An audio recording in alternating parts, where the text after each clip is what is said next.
Ang Pasko ang isa sa pinakainaabangan ng bawat Pilipino dahil sa dala nitong kasiyahan dito sa Naga City. Bago pa man sumapit ang Pasko, nakapagbigay na ng excitement at kasiyahan ang Carless Weekend. Tinangkilik hindi lamang ng mga Nagenyo kundi pati na rin ng mga residente ng mga karatig lugar ang Carless Weekend sa Naga City, kung saan pansamantalang isinara sa mga motorista ang kahabaan ng General Luna Street upang bigyang daan ng iba't ibang aktibidad.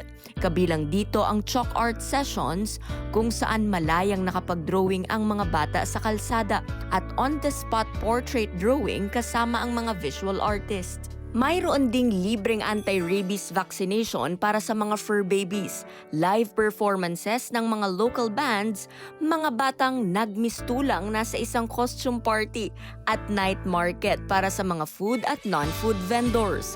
Ayon kay Erin Sayritan, isa sa mga stall owner, napansin niya ang malaking pagtaas ng benta ng kanilang negosyo ngayong Carless Weekend. Napansin ko po yung simula nung day 1 hanggang sa ngayon na po na talagang nag-increase po yung benta namin.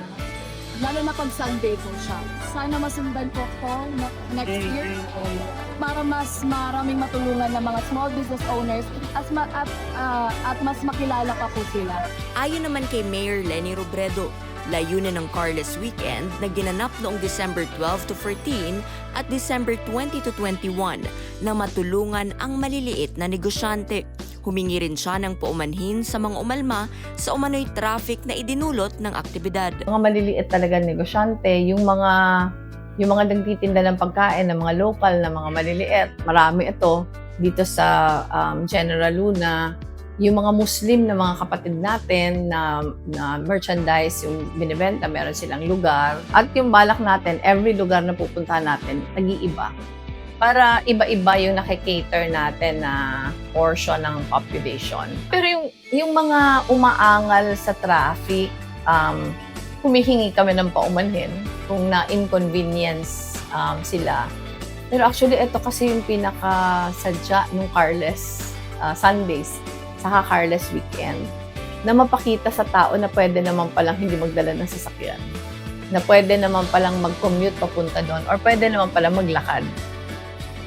Ito yung gusto nating i-promote, yung transport and mobility. Ang tingin natin, ang only way na mag-improve yung traffic dito sa Naga, kung mas konting tao na ang nagdadala ng private car. Samantala, naghatid din ng pamaskong grocery items ang LGU Naga. Unang pagkakataon ito na lahat ng household sa lungsod ay nabigyan ng pamaskong handog. Layunin umano nito na makapaghatid ng kasiyahan sa mga mamamayan. Gayon din ang pagve-verify at pag-update ng master list ng lungsod batay sa community-based monitoring system. Nag-iwan rin si Mayor Leni ng mensahe ngayong pagtatapos ng taon. Papasalamat ako sa mga kababayan natin.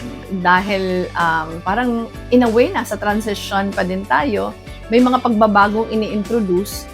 Nagpapasalamat po ako kasi yung resistance hindi naman ganun ka-strong. So it allows us na mag-tweak ng mga programa, ayusin yung mga dapat ayusin, at very cooperative generally yung tao. Of course, may mga nagre-reklamo pero generally very cooperative.